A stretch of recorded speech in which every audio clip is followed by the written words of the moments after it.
فرمایا تھا کہ اس کے بعد فرمایا کہ تم سے لوگ آپ اے میرے حبیب لوگ آپ سے پوچھتے ہیں کہ ہم اللہ کی راہ میں کیا خرچ کریں.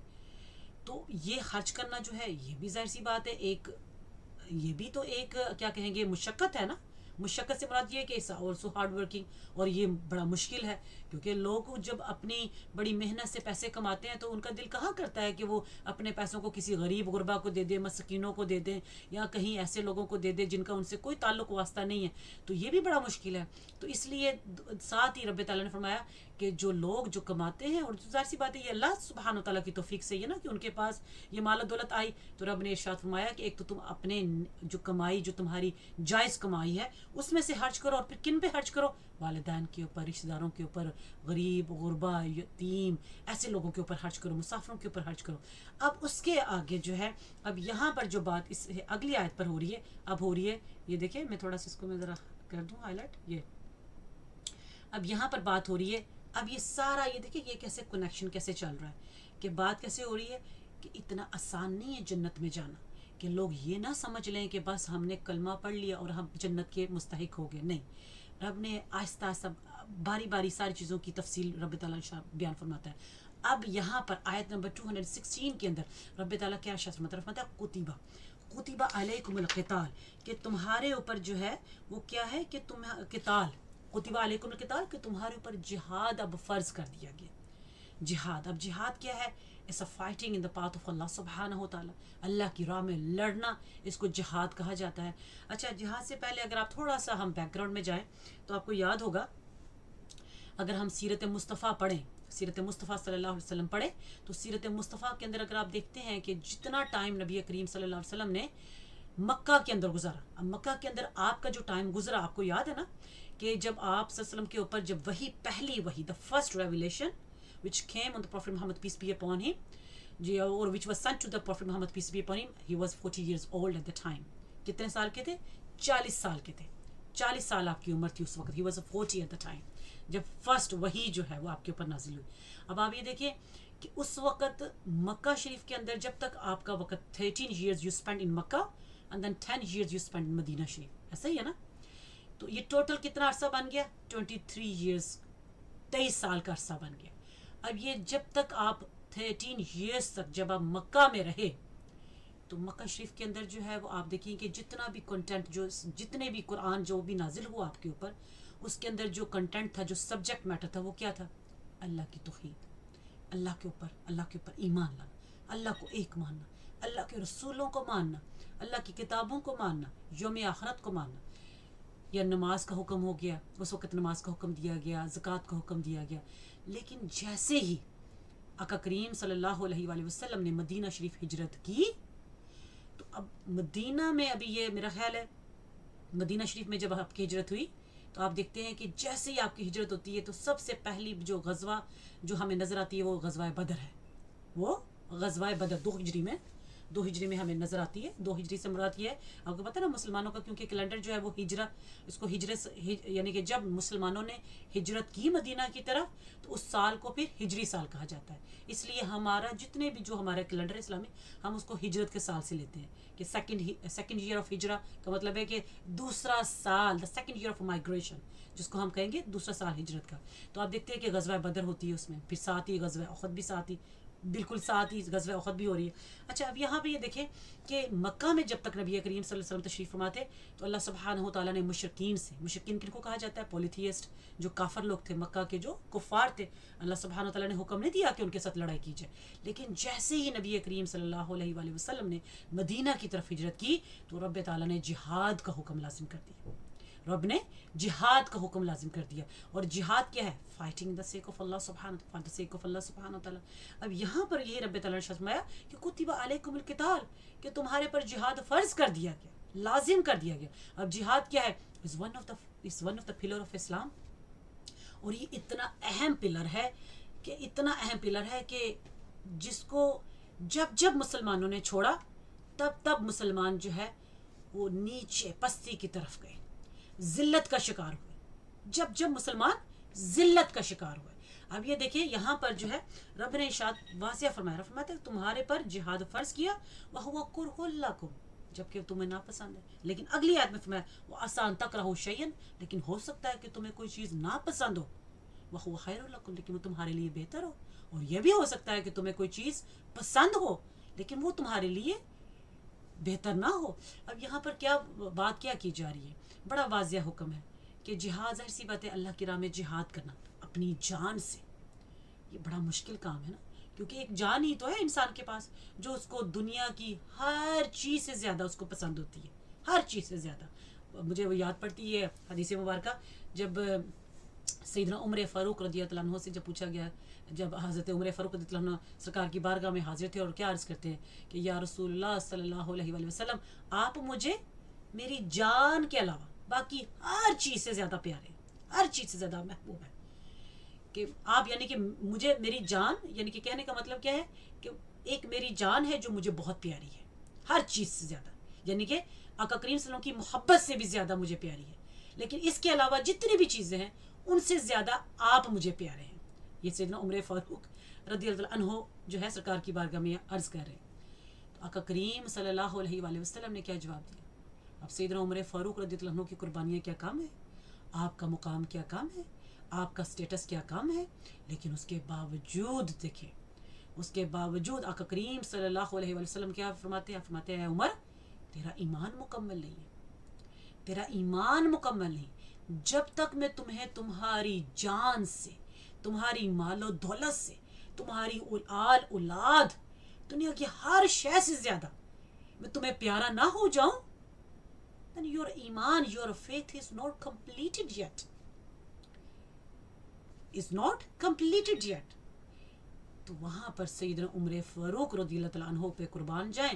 سیدنا عمر فاروق رضی اللہ عنہ کیا ارشاد فرماتے ہیں؟ فرماتے ہیں یا رسول اللہ صلی اللہ علیہ وسلم فدا کا ابی و امی یا رسول اللہ صلی اللہ علیہ وسلم، میرے ماں باپ آپ پر قربان یا رسول اللہ صلی اللہ علیہ وسلم، اگر ایسی بات ہے تو مجھے آپ میری جان سے بھی زیادہ پیارے ہیں. تو پھر میرے آقا کریم صلی اللہ علیہ وسلم نے ارشاد کیا فرمایا کہ ہاں عمر اب تیرا ایمان مکمل ہے. تو یہاں پر ایک لیسن ہے سب کے لیے، اور لیسن کیا ہے کہ اگر سیدنا عمر فاروق رضی اللہ عنہ جو صحابی رسول اور سرکار کے یار خاص اور سرکار کے پہلوؤں میں دفن ہوئے اگر ان کا ایمان مکمل نہیں ہو سکتا تو بحیثیت ایک مسلمان، ایک عام انسان، we are an ordinary people، ایک ordinary مسلمان ہے، ہمارا ایمان کیسے مکمل ہوگا کہ جب ہمارے دلوں کے اندر دنیاوی محبتیں، دنیاوی خواہشات اور نفسا نفسی ہے، اور میری میری میری تیری میری تیری صرف اور صرف، اور دوڑ لگی ہے، ایک زندگی کی دوڑ لگی ہے. ہم لوگ ایک ایسے لگتا ہے کہ جیسے سارے ایک دوسرے کے ساتھ ایک دوڑ میں ہیں کہ کہیں وہ نہ آگے نکل جائے، کہیں میں پیچھے نہ رہ جاؤں، میں آگے نکل جاؤں وہ پیچھے رہ جائے، ہم سارے کے سارے. تو گویا کہ ایمان کی محبت، اللہ اور اللہ کے رسول کی محبت، تو یہ بہت نیچے رہتی چیزیں، بہت نیچے. اگر واقعی یہ محبتیں ہمارے اندر قائم ہو جائیں تو پھر تو یہ ہے کہ لوگوں کو کسی کی پرواہ بھی نہیں ہوگی. لوگ تو کہیں گے بس میں اور میرا رب اور اللہ کا رسول، بس اس سے زیادہ کسی شے کی تمنا نہیں ہے. تو یہاں پر جو ہے بتانے کا مقصد کیا ہے کہ یہاں پر رب تعالیٰ نے شاید کیا فرمایا کہ ہو سکتا ہے کہ وہ تمہاری جان، یعنی کہ تمہیں برا لگے، کیونکہ میں بات یہ کر رہی تھی نا کہ جہاد میں سب سے پہلے کون سی چیز جاتی ہے انسان کی؟ اس کی جان جاتی ہے، اس کی سول، اس کی لائف چلی جاتی ہے. تو زندگی سے بڑھ کر انسان کو تو کوئی چیز پیاری نہیں ہے. تو آپ یہ سوچیں کہ لیکن رب نے ارشاد کیا فرمایا. اب یہ بھی دیکھیں، یہ مشقت ہے، اٹس اے ہارڈ ورک. اور یہی تو رب فرماتا ہے کہ تم کیا سمجھتے ہو کہ کلمہ پڑھو گے اپنے گھروں میں صوفوں کے اوپر بیٹھے ہوئے، اپنے بیڈوں کے اوپر لیٹے ہوئے، اور تم کہو گے لا الہ الا اللہ محمد رسول اللہ، چلو جی ہماری جنت ہمارے اوپر، ہماری جنت کے ہم مستحق ہو گئے. نہیں، you cannot be deserving of the paradise until you face all those hardships and sufferings, calamities. اور پھر afterwards, and if you pass the test and you pass in the trials, the test of your life, yeah, then you can expect that Allah subhanahu wa ta'ala will have a mercy on you inshallah. تو یہی رب نے فرمایا کہ جہاد کرو، جہاد، اور یہ لازم ہے.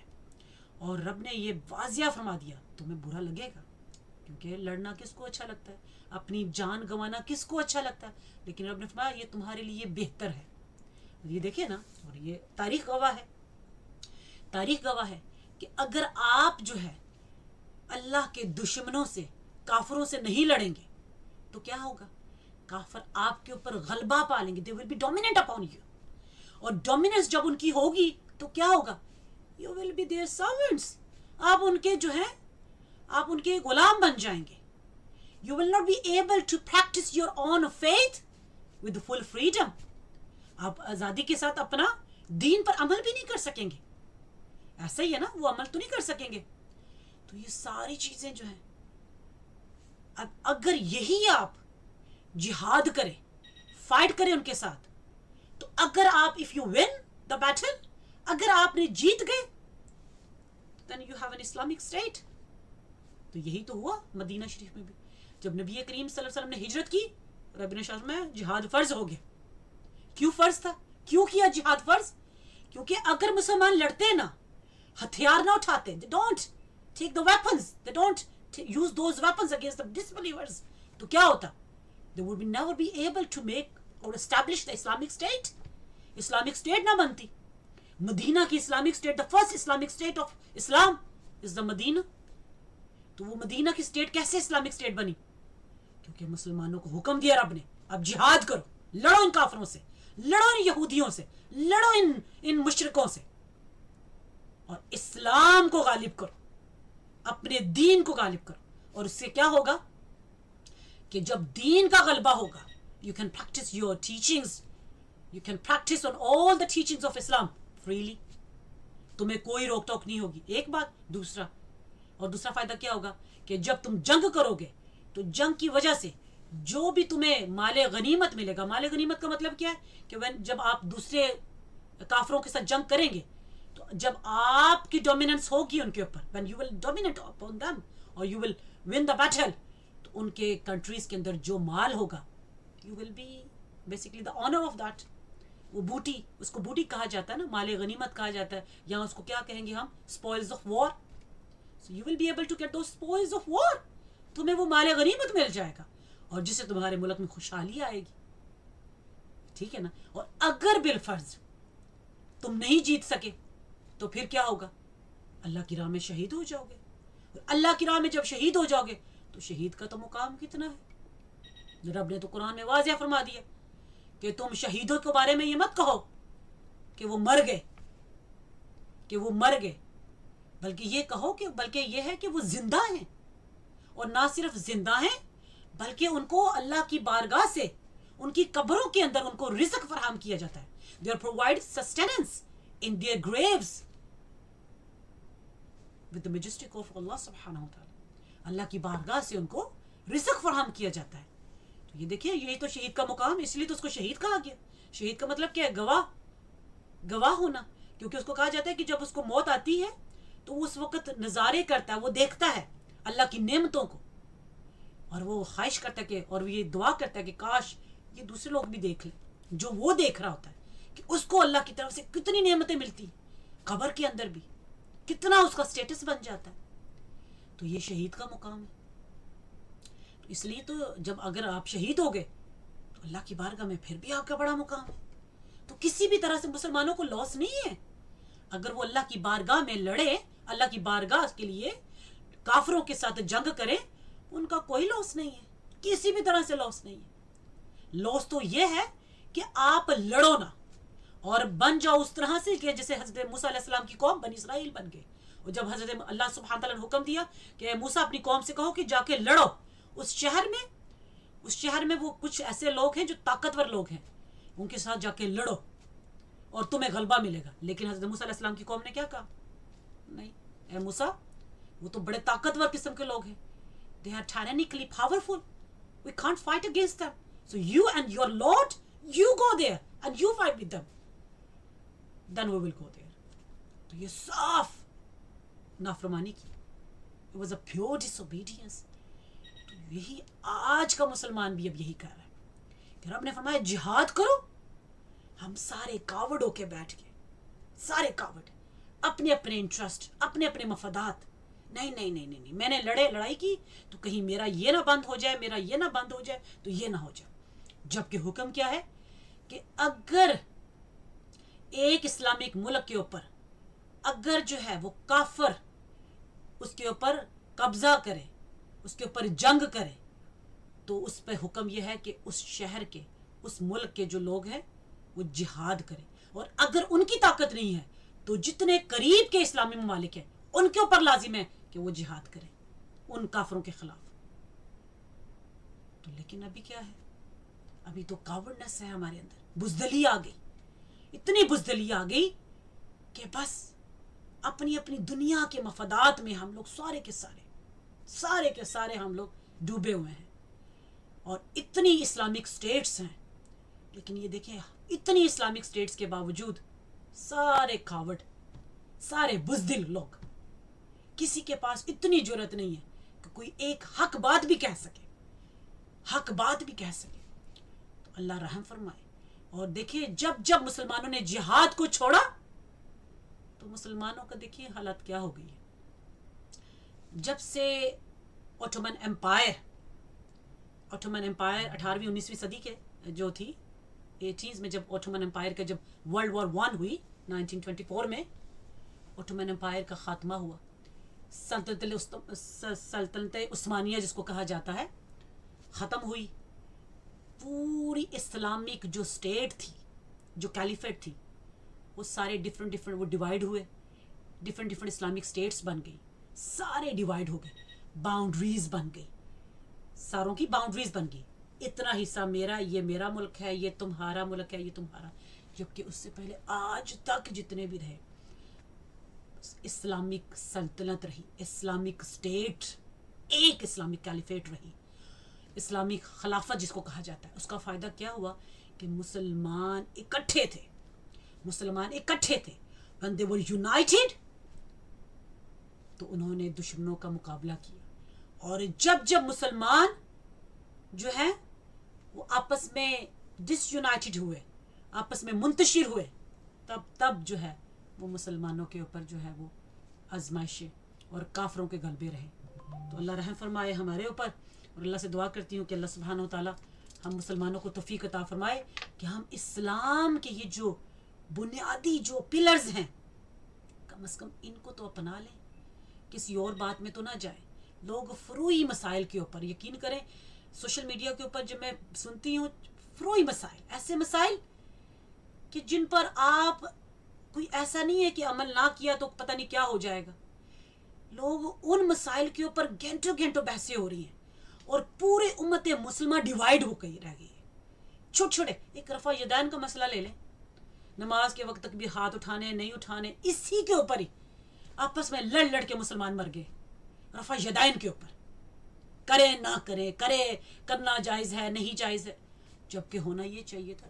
اب رفع یدین تو دونوں طرح سے ثابت ہے, کرنا بھی ثابت ہے, نہیں بھی وہ بھی ثابت ہے. ایسی چیزوں کے اوپر جو ہے وہ آپ اتنی پوری امت کو آپ نے ڈیوائیڈ کر کے رکھ دیا. اے مسلمانوں ہوش کے نہ بھول لو, اس وقت ضرورت ہے بحیثیت مسلمان ہم اکٹھے ہو جائیں, اکٹھے ہو کر اپنے مسلمان کمزور مسلمان بہن بھائیوں کا دفاع کریں اور اپنا دفاع کریں, دین اسلام کا دفاع کریں. We need to protect our faith. ہمیں دین اسلام کا دفاع کرنا ہے.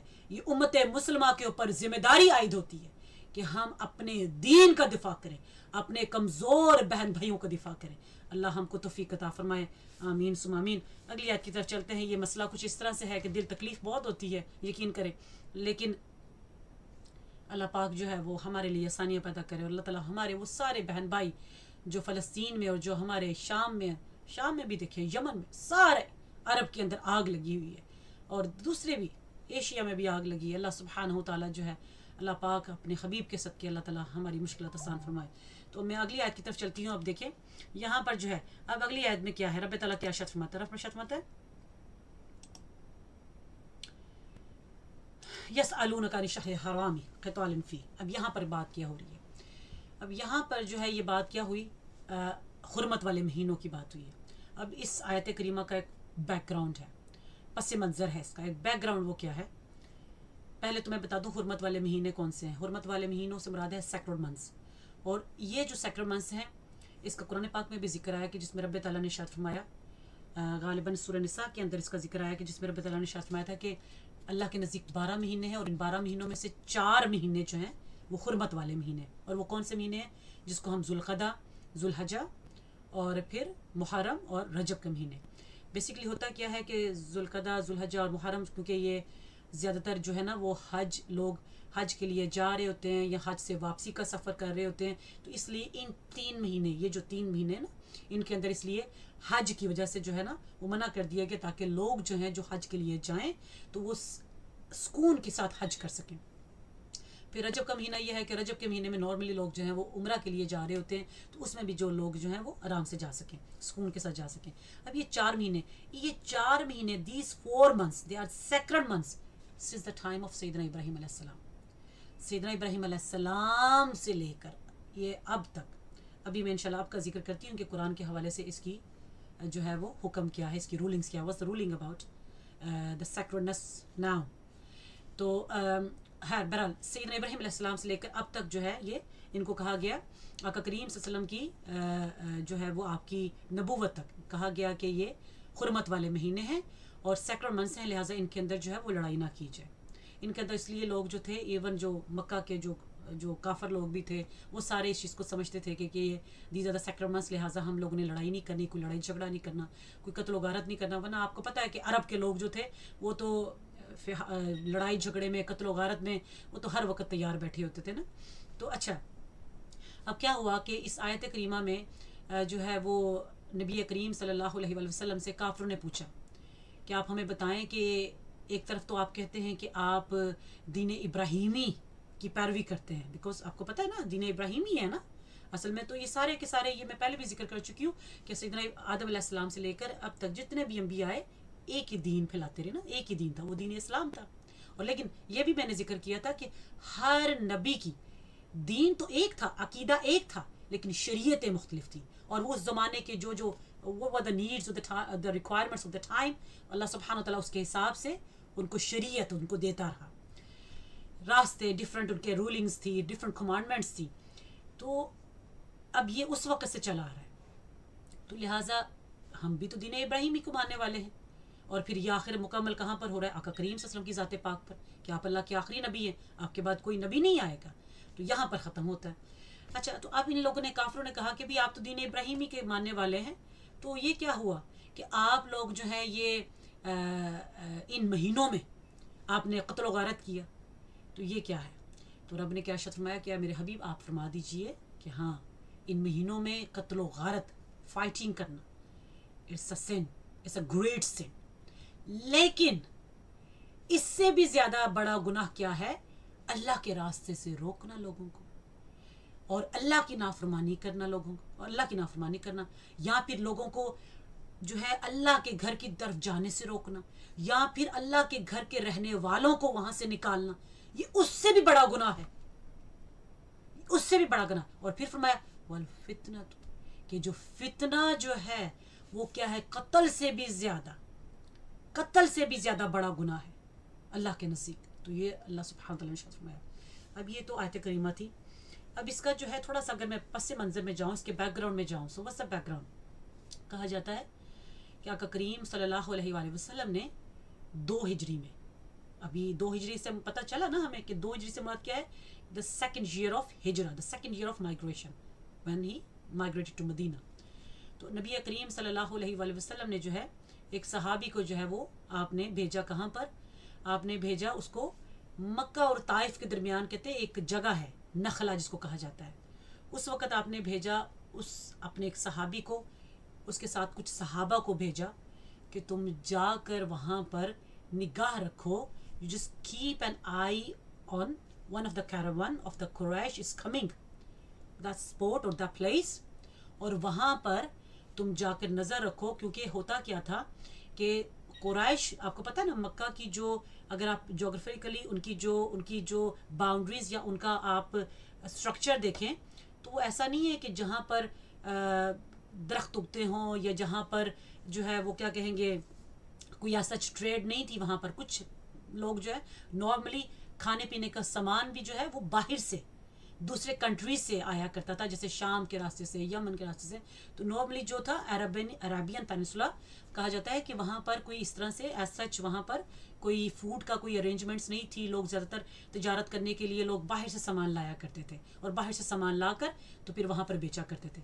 تو وہاں پر جو ہے نبی کریم صلی اللہ علیہ وسلم نے جب بھیجا تو آپ کا تھا کہ وہاں پر وہ قافلہ جو ہے وہ کیراون آ رہا ہے، اور اس کے اندر بہت زیادہ کھانے پینے کا سامان ہے، بہت سارے ان کے اندر مال و دولت ہے، تو لہٰذا اس کے اوپر keep an eye on that کیراون.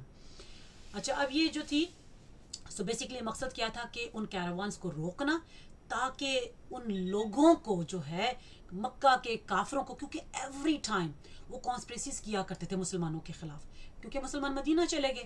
اب یہ برداشت نہیں تھا ان سے ہوتا کہ مسلمان مدینہ میں جا کر دے آر لیونگ ان پیس. تو انہوں نے کیا کرنا شروع کیا کہ مسلمانوں کے خلاف سازشیں کرتے. جبکہ نبی کریم صلی اللہ علیہ وسلم نے کیا کیا وہاں پر مدینہ جب آپ تشریف لے گئے تو یہودیوں کے ساتھ، because there were so many tribes of Jews around you, تو آپ نے ان کے ساتھ پیکٹ سائن کی، ایگریمنٹ سائن کیے. کس چیز کے؟ کہ ہم لوگ اگر ہمارے اوپر باہر سے کوئی اٹیک کرے گا، ہم کٹھے مل کر ہم اس کو ہم ڈیفینڈ کریں گے. لیکن جو مکہ کے لوگ تھے، کافر تھے، ان کو یہ برداشت نہیں تھا ہوتا. وہ ایوری ٹائم کانسپریسیز کرتے تھے، مدینہ کے یہودیوں کے ساتھ مل کر مسلمانوں کو تکلیف پہنچاتے. تو نبی کریم صلی اللہ علیہ وسلم، کیونکہ آپ بہت زبردست قسم کے آپ ایسے لیڈر تھے کہ آپ نے ہر طرح سے جو ہے وہ پوری پلاننگ کی کہ ہم کس طرح سے دشمن کو کمزور کر سکتے ہیں. تو آپ نے یہ جو پلاننگ کی، وہ پلاننگ کیا تھی کہ ان کے قافلوں کو روکا جائے. جب ان کا سامان مکہ میں نہیں جائے گا تو اکنامکلی وہ لوگ ویک ہو جائیں گے. جب اکنامکلی وہ لوگ ویک ہوں گے تو مسلمان اسٹرانگ ہو جائیں گے، کیونکہ وہ مال و دولت مسلمانوں کے پاس بھی آئے گا اور ان کے پاس نہیں جائے گا تو مسلمان اسٹرانگ ہوں گے. ایک بات. اچھا، وہاں پر جب یہ لوگ پہنچے، اب نبی کریم صلی اللہ علیہ وسلم نے جو صحابی رسول جن کو بھیجا، کہتے ہیں کہ جب وہاں پر پہنچے تو وہاں پر اب وہ جب قافلہ کیراون جب وہاں سے گزرا تو اب مسلمانوں نے ان پر حملہ کیا. جب حملہ کیا تو حملے کے نتیجے میں ان مشرکین کا، ان پولیتھیس کافروں کا ایک بندہ مارا گیا.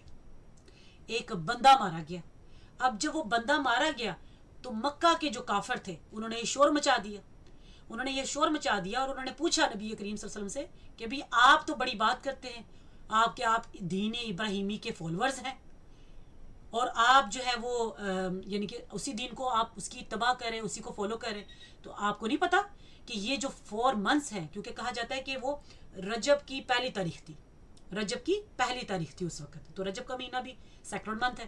تو انہوں نے کہا کہ بھئی یہ کیا ہوا کہ آپ تو کہتے ہیں کہ جی آپ اس کے ماننے والے ہیں، تو آپ کے لوگ جو ہے وہ ہمارے بندوں کو اس مہینے میں انہوں نے قتل کر رہے ہیں.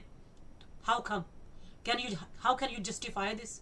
تو وہاں پر پھر اب نبی کریم صلی اللہ علیہ وسلم اس وقت جو ہے، حالانکہ مسلمانوں کو وکٹری ملی، مسلمانوں کو فتح ملی. اب وہ جو نبی صلی اللہ علیہ وسلم جس صحابی کو بھیجا، وہ صحابی جو تھے نہ صرف وہ قافلے کا سامان، کیراوان کا سامان، بلکہ ان لوگوں کو قیدی بنا کر لے کر آئے، ایز اے پریزنر بھی لے کر آئے. تو اب یہ، اور مال غنیمت بھی ملا. مال غنیمت یہی تھا نا کہ جو سامان تھا سارا قافلے کے اندر وہ بھی ملا. تو نبی کریم صلی اللہ علیہ وسلم نے اس بات کے اوپر آپ تھوڑا سا آپ نے ان کے ساتھ ناراضگی کا اظہار کیا. وہ صحابی رسول سے آپ نے فرمایا کہ میں نے تمہیں تو نہیں کہا تھا کہ تم اس مہینے کے اندر جو ہے وہ جنگ کرو، لیکن بہرحال اللہ کی طرف سے حکم آ گیا. رب نے فرمایا کہ ہاں اے میرے حبیب آپ فرما دیجئے، ہاں گناہ ہے، لیکن اس سے بھی زیادہ بڑا گناہ یہ ہے جو تم لوگ کر رہے ہو. اور وہ کیا ہے کہ تم لوگوں کو اللہ کے راستے سے روکتے ہو، تم لوگوں کو اللہ کی نافرمانی جو ہے وہ اس پہ مجبور کرتے ہو، اور تم لوگوں کو، اور جو حرم پاک کے رہنے والے ہیں ان کو تم ان کے گھروں سے نکالتے ہو. تو یہ کیا، یہ اس سے بڑا گناہ نہیں ہے کہ تم بیٹھے بٹھائے لوگوں کو فتنہ فساد پیدا کرو، مسچیوز وہاں پر کرو. تو یہاں پر رب تعالیٰ نے اس کا جواب دیا کہ یہ اس سے بھی بڑا گناہ ہے، اس سے بھی بڑا گناہ ہے. تو لہٰذا اس چیز کا ان کو جواب دیا گیا کہ ہاں گناہ ہے. ہاں اب یہاں پر جو ہے تو لہٰذا this is the background of the verse, اسی بات پہ اللہ سبحانہ تعالیٰ نے اس کا جواب دیا. ہاں اب دوسری بات یہاں پر یہ آتی ہے کہ رب تعالیٰ جو ہے، یہ بات آتی ہے کہ کیا یہ حرمت، کیا یہ ابھی بھی does it still exist؟ کیا یہ ابھی بھی قائم ہے؟ کیا still they are considered as sacred months till now یا till the time of the Prophet Muhammad peace be upon him؟ تو یہاں پر جواب یہ ہے کہ اس کے حوالے سے مختلف اوپینینز ہیں.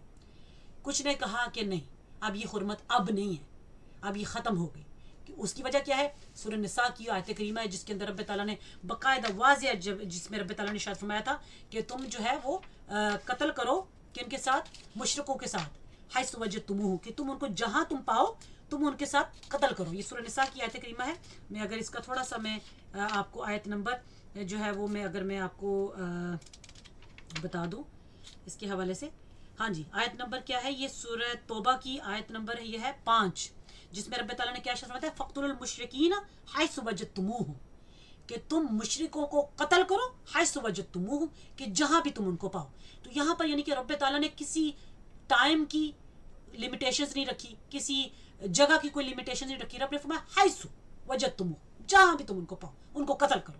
تو یہاں سے کیا پتہ چل رہا ہے کہ یہ جو حکم ہے، یہ آیت جو ہے، اس نے آ کر اب اس حرمت کو، اس sacredness of those months has been cancelled now. اب حرمت ختم ہو چکی ہے. تو یہ ایک بات ہے اس آیت کریمہ کی روشنی میں. لیکن بعض نے کہا کہ نہیں، کیونکہ یہ جو آیت ہے جس کے اندر رب نے فرمایا کہ بھی اس کے اندر گناہ ہے، یہ جو ابھی میں نے آیت پڑھی تھی نا ابھی سورہ البقرہ کی، تو انہوں نے کہا کہ کیونکہ یہ ایک خاص ہے، اور یہ والی جو آیت ہے سورہ توبہ کی یہ ایک عام آیت ہے، تو عام سے ہم خاص کو منسوخ نہیں کر سکتے. وی کی ناٹ کینسل، کیا کہیں گے کہ جو ایک عام ایک جنرل آیت ہے اس سے ہم ایک خاص آیت کو اور خاص رولنگ کو وی کی ناٹ کینسل اٹ. لیکن بہت ساروں نے کہا کہ نہیں، یہ کینسل ہو چکی ہے. اور اس کے حوالے سے ایک اور آیت کریمہ بھی قرآن کریم کی ہے جس کے اندر باقاعدہ اس کے حوالے سے بات کی گئی ہے.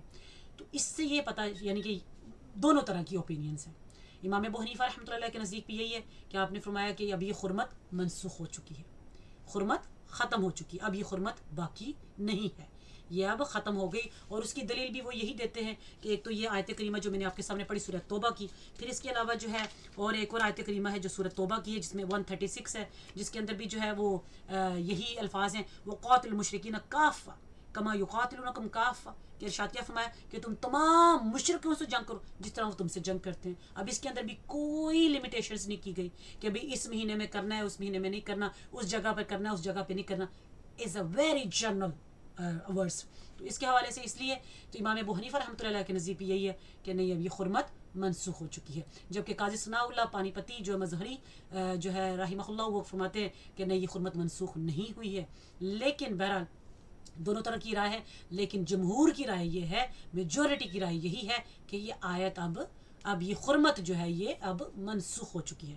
تو لہٰذا ابھی جو ہے اس طرح سے یہ، کیونکہ اس کی دلائل میں، اس کے ایویڈنسز میں جو حوالے دیے جاتے ہیں سیرت طیبہ کا، اگر آپ پڑھیں آقا کریم صلی اللہ علیہ وسلم کی سیرت کو، تو اس میں ہمیں پتہ چلتا ہے کہ نبی کریم صلی اللہ علیہ وآلہ وسلم نے حنین کے اندر جب قبیلہ خوازن کے ساتھ، پھر اسی طرح سے دو اور قبیلے ہیں ان کے ساتھ جب جنگ کا حکم دیا، تو وہ حکم جو تھا وہ ذوالقعدہ کے اندر تھا. تو یعنی کہ اب ذوالقعدہ جو ہے یہ بھی ایک حرمت والا، is a one of the sacred month. تو اگر ایسی بات ہوتی تو نبی کریم صلی اللہ علیہ وسلم جو ہے وہ کبھی بھی ایسا نہ فرماتے. تو اس سے جو ہے یہی پتہ چلا ہے کہ یہ حرمت جو ہے، یہ سیکرڈنس آف دیز منتھس جو ہے ابھی یہ کینسل ہو چکی ہے. بہرحال اچھا، اس کے بعد اب اگلی آیت کی طرف چلتے ہیں. اب اگلی آیت یہاں پر کیا تھی، اب میں آپ اسکرین شیئر کرتی ہوں. اگلی آیت کیا تھی یہاں پر، یہ دیکھیں الفاظ جو تھے، رب نے کیا شرط فرمایا کہ وَمَن يَرْتَدِدْ مِنْكُمْ عَنْ دِينِهِ. اب یہ ایک بڑا اہم حکم ہے، اور یہ کیا ہے کہ رب کیا شرط فرماتا ہے کہ تم میں سے کوئی اسلام سے پھر جائے، جس کو اپوسٹیسی کہا جاتا ہے، اپوسٹیٹ، کہ جو مرتد ہو جائے، اسلام سے پھر جائے. the person who turns away from his faith، اس کو کیا کہا جاتا ہے؟ مرتد. کہ اب اگر کوئی شخص اسلام سے پھر جائے تو رب نے فرمایا اور پھر وہ کفر پہ ہی مر جائے، تو اس کا نتیجہ کیا ہوگا، نقصان کیا ہوگا کہ اس کے سارے کے نیک عمل اس کے ضائع ہو جائیں گے. ایک بات. اور دوسرا یہ کہ اس کے لیے کیا فرمایا کہ اور یہی لوگ جو ہیں وہ جہنمی ہیں اور وہ ہمیشہ اس میں رہیں گے. اب یہ مرتد ہونے کے حوالے سے، اب مرتد ہونا کو، کیونکہ یہ اب یہاں پر مرتد کے حوالے سے بڑے سخت احکامات ہیں. میں سب سے پہلے تو یہ بتا دوں، مرتد کے حوالے سے بڑے سخت احکامات ہیں. کہا اس کے حوالے سے حکم یہی ہے، قرآن کے اندر بھی حکم یہی ہے، حدیث مبارکہ کے اندر بھی حکم یہی ہے کہ اگر کوئی شخص اسلام سے پھر جائے تو اس کا حکم یہی کہ اس کو قتل کر دیا جائے. لیکن یہاں پر میں یہ بات وضاحت کرتی چلوں کہ اب کیونکہ اسلامک اسٹیٹس ہیں، ابھی اسلامک ریاستیں ہیں، تو اگر کوئی شخص اسلام سے پھرتا ہے تو سب سے پہلے تو یہ ہے کہ کوئی شخص جو ہے وہ اپنا خود سے اٹھ کر کسی دوسرے کو قتل نہ کرنا شروع کر دے. اس سے معاشرے کے اندر جو ہے وہ بد امنی پھیلتی ہے. تو یہاں پر ہمیں اس چیز کا خیال رکھنا ہے. اس کا جو فیصلہ ہے وہ جو اسلامک اسٹیٹس ہیں یہ وہ کرتی ہیں. کہ اس شخص کے ساتھ کیا سلوک کیا جائے. بہرحال شریعت کے اندر حکم یہی ہے کہ اس کو قتل کر دیا جائے, اور اس کا فیصلہ ظاہر سی بات ہے جج یا قاضی کرے گا, اس کا فیصلہ ایک عام بندہ اٹھ کر تو نہیں کر سکتا. تو یہ اس کا بڑا سخت حکم ہے. اب یہاں پر اگر میں تھوڑا سا اگر میں قرآن کریم کے حوالے سے میں اس کا اگر میں آیت کریمہ کا اگر میں آپ کو میں اس کا میں ریفرنس دوں کہ جو ہے قتل مرتد کے اوپر قرآن کیا کہتا ہے. اب قرآن کہتا ہے سورہ الفتح کی یہ آیت کریمہ ہے, سورہ الفتح, اور جس کے جو ہے آیت کریمہ جو ہے وہ 16 ہے. رب نے شرط میں قل للمخلفین من الاعراب ستدعون الى قوم اولی باس شدید تقاتلونهم او یسلمون. اب رب نے کیا شرط فرمایا کہ میرے حبیب جو پیچھے رہ جانے والے, جو دیہاتی ہیں, جو ولیجرز ہیں, جو بیدوینز ہیں, ان سے آپ فرما دیجئے کہ ان قریب تم ایک ایسی قوم کی طرف, you will be called upon towards such a nation, کہ جو بہت زیادہ they will be extreme fighters, اور آگے فرمایا کہ تم ان سے لڑتے رہو یہاں تک کہ یہاں وہ مسلمان ہو جائے یا پھر وہ مر جائے. تو یہ وہ کون سے لوگ تھے؟ یہ بیسیکلی یہ اہل یمامہ, یہ تھے یمامہ کے لوگ تھے جو مرتد, جو اسلام سے پھر گئے تھے. تو یعنی کہ یہ اس کے قرآن کریم کے اندر بتایا گیا کہ تم ان سے لڑتے رہو یا وہ مسلمان ہو جائے یا پھر وہ مر جائے. ٹھیک ہے, یعنی کہ دو ہی راستے ہیں, یا وہ مسلمان دوبارہ اسلام قبول کر لے تو یا پھر وہ اس کو قتل کر دیا جائے. تو یہ قرآن سے اس کا حکم جو ہے وہ ثابت ہے. اسی طرح سے حدیث مبارکہ کے اندر بھی جو ہے وہ حدیث مبارکہ سے بھی ثابت ہے. حضرت عبدالرزاق رضی اللہ عنہ روایت کیا کرتے ہیں, المصنف عبدالرزاق کے اندر فرماتے ہیں حضرت معاویہ بن حیرہ رضی اللہ عنہ بیان کرتے ہیں کہ رسول اللہ صلی اللہ علیہ وآلہ وسلم نے فرمایا کہ جو شخص اپنے دین کو تبدیل کرے اس کو قتل کر دو. تو یعنی کہ یہ بڑے واضح احکامات ہیں. اب یہاں پر ایک چھوٹی سا سوال میں خود ہی اس کو میں بیان کرتی ہوں. لوگوں کے ذہنوں میں سوال آتا ہے کہ بھئی یہ کیا بات ہوئی, دین میں تو کوئی سختی نہیں ہے, کیونکہ رب نے قرآن میں ارشاد فرمایا لا اکراہ فی الدین, کہ دین کے اندر تو کوئی سختی نہیں ہے, کوئی جبر نہیں ہے, there is no force in the دین. تو پھر اس طرح سے بات اتنا سخت حکم کیوں دیا جا رہا ہے؟ اس کی وجہ یہ ہے کہ میں سب سے پہلے تو یہ وضاحت کرتی چلوں کہ یہاں پر وہ جو آیت کریمہ جس کو وہ لوگ ریفرنس میں پیش کرتے ہیں کہ لا اکراہ فی الدین, دین میں کوئی سختی نہیں, اس کے حوالے سے جو کافر ہیں, اصل میں کافر ہیں, ان کے حوالے سے کہ اگر وہ اسلام قبول کرے یا نہ کرے, ہمارے اوپر اس چیز کا کوئی گناہ نہیں ہے, اور نہ ہی ان کے اوپر کوئی زور زبردستی ہے. you convey the message of Islam. If they accept, it's good for them. If they don't accept, it's entirely upon them. ہمیں نہیں ہے کہ بھی ہم ان کو ماریں یا قتل کریں. ہاں, لیکن یہ جو مرتد ہے یہ تو پہلے مسلمان تھا. اب مسلمان اپنا عقیدہ چھوڑ کر جب یہ کفر کی طرف جاتا ہے تو پھر اس کا حکم سخت ہے, پھر حکم سخت ہے. اور اس کی وجہ بھی بڑی سامنے واضح ہے کہ اگر آپ یہ دیکھیں نا, اگر کوئی شخص یہ کہے کہ یہ تو عقیدے کی آزادی کے خلاف ہے یا انسان کی آزاد فکر کے خلاف ہے کہ بھی اس کو قتل کر دیا جائے. بہت سارے لوگ جو ہیں جو ماڈرن قسم کے جو جن کا دین سے کوئی تعلق نہیں, واسطہ نہیں, بہت سارے لوگ اس طرح کی بات کریں گے. لیکن یہاں پر ہمیں یہ ذہن میں رکھنا چاہیے, آپ یہ دیکھیں کتنی ہی آزاد قومیں کیوں نہ ہوں, کیا اگر کوئی شخص کہے کہ میں قتل کرنے کو پسند کرتا ہوں اور میں جس کو چاہوں قتل کروں, تو کتنی آزاد قوم کیوں نہ ہو, کیا وہ اس کو اجازت دے گی؟ will they allow him؟ کبھی بھی نہیں. یہاں پھر یہ سوچے کہ اگر کوئی شخص کتنی ہی ویسٹرن کنٹریز لے لیں جن کو ہم بڑے کہتے ہیں نا کہ بڑی سوچ کی آزادی ہے, فکر کی آزادی ہے, what ever they think they can speak, اور جو بھی, ایسا نہیں. اگر یہاں پر اٹھ کر ایک شخص کہہ دے کہ میں اس گورنمنٹ کے خلاف جو ہے بغاوت کرتا ہوں, ریبیلین کرتا ہوں, میں اعلان جنگ کرتا ہوں, اگلے پکڑ کے اس کو فوراً قتل نہیں کریں گے, ماریں گے نہیں اس کو, کوئی بھی اجازت نہیں دے گا. تو بھی اگر ایک عام دنیاوی معاملات میں ایک شخص کو اجازت نہیں ہے کہ وہ فکر کی آزادی ہو اس کو, کہ وہ جو چاہے وہ کرنا چاہے وہ کر سکے, تو دین کے معاملات میں پھر آزادی کیسے مل سکتی ہے؟ اور وہ بھی جب وہ پہلے مسلمان تھا اور پھر اب اپنا عقیدہ چھوڑ کر وہ غیر مسلم بن جائے, تو وہاں پر کیسے آزادی مل سکتی ہے؟ تو یہ قرآن اور حدیث کے احکامات ہیں. اس میں میری کوئی ذاتی رائے نہیں ہے, یہ قرآن اور حدیث. اور بحیثیت مسلمان, ایک بحیثیت داعی اور داعیہ, میرا جو کام یہی ہے کہ میں ہر وہ بات کروں جو قرآن اور سنت کے مطابق ہے, یا جس میں صحابہ کا اجماع ہے, جس میں امت کا اجماع ہے. ہمارے لیے وہ ساری یہی ہمارے لیے سورسز ہیں نا نالج کے, تو ہمارے لیے تو یہی سب ہے, یہی ہمارے لیے اتھارٹیز ہیں. تو بہرحال اللہ سبحانہ و تعالیٰ ہمیں اس پر عمل کی توفیق عطا فرمائے. وما علینا الا البلاغ المبین. جزاکم اللہ خیرہ. اللہ تعالیٰ آپ سب کو جزائے خیر عطا فرمائے, اور امید ہے انشاءاللہ کہ آج